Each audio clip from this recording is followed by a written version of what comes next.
در ولایت بادکند قرقیزستان روزنامه‌نگاران محلی با مقامداران دولتی ملاقات نموده طرز پوشش تشنج در مرز این کشور با تاجیکستان را بررسی کردند.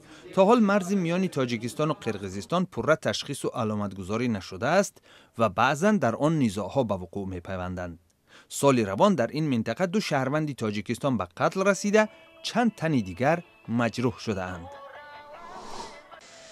در شهر کابل یک بمبگذار مرگ طلب در نزد سفارت بریتانیا خود را منفجر نموده 5 فرد ملکی افغان و یک محافظ سفارت را به قتل رساند.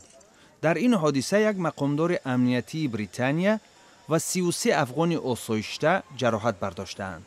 پلیس میگوید ماشین سرشار از مواد ترکنده با ماشین بریتانیایی ها برخورد و در نتیجه ترکیش به عمل آمد.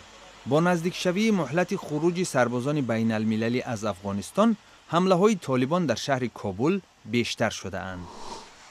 روز پنجشنبه برای اولین بار پارلمانت نو اوکراین که در ماه اکتبر انتخاب شده است، جلسه‌اش را با سرود ملی دایر نمود.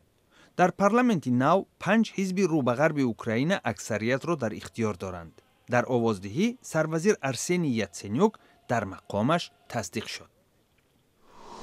در شهر سرایو پایتخت بوسنیا و هرزگوین، رئیس تریبونال بین المللی سازمان ملل تئودور میران از مجسمه بخشیده به 1500 کودکی که بر اثر محاصره 43 ماهه این شهر در سالهای 90 قرن گذشته جان داده اند زیارت کرد. قبل از گلگزاری میران با اهل عائله های کودکان فوتیده هم صحبت شد.